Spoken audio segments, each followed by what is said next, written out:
Chapter arithmetic progressions. Question है which of the following are APs, if they form an AP find the common difference d and write 3 more terms. Number given है 2, 5.2, 3, 7.2 and so on. Solution, the list of numbers is 2, 5.2, 3, 7.2 and so on. अब हम ये check करते हैं कि ये numbers हमारे arithmetic progression में हैं या नहीं है। तो अब हम पहले क्या है, इसका कॉमन डिफरेंस निकालते हैं। यदि कॉन्जिक्यूटिव टर्म्स का कॉमन डिफरेंस इक्वल है तो ये अर्थमेटिक प्रोग्रेशन होगा, अदरवाइज नहीं होगा। तो the difference of the consecutive terms is as follows.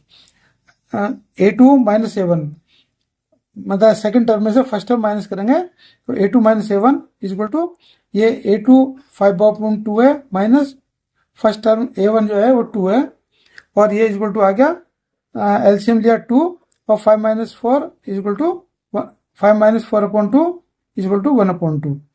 a3 - a2 निकाला तो a3 है 3 माइनस a2 है 5/2 इज इक्वल टू एलसीएम लिया तो 2 आ गया तो ये 6 - 5 इज इक्वल टू 1/2। अब हम a4 - a3 निकालते हैं। फोर्थ टर्म में से थर्ड टर्म माइनस कर रहे हैं तो फोर्थ टर्म है हमारा 7/2 और थर्ड टर्म है 3, तो इज इक्वल टू ये एलसीएम आ गया 2, तो ये 7 - 6.2 इज इक्वल टू 1/2। दस a2 - a1 हाफ है 1/2 है, a3 - a2 ये भी 1/2 है, a4 - a3 ये भी 1/2 है, इज इक्वल टू डी। ये इसका मतलब कॉमन डिफरेंस है, सब में डिफरेंस इक्वल है। Since the difference between consecutive terms is constant, therefore the list of numbers form an AP. अब 3 more terms are as follows. 3 more terms निकालते हैं।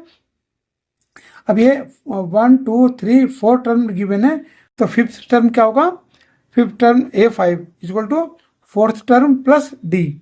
तो फोर्थ टर्म था हमारा 7/2 और डी की वैल्यू हमने अभी फाइंड आउट की थी 1/2। ये दोनों को ऐड किया तो ये आ गया हमारा 4। अब six term a6 is equal to fifth term plus common difference d. तो फिफ्थ टर्म था हमारा 4 और कॉमन डिफरेंस डी है 1/2, दोनों को ऐड किया तो ये आया हमारा 9/2। अब seven term a7 is equal to six term plus common difference d. Six term था हमारा 9/2 और डी है 1/2, दोनों को ऐड किया तो ये आएगा 5। Thus the common difference is equal to 1/2 and 3 more terms are 4, 9/2 and 5।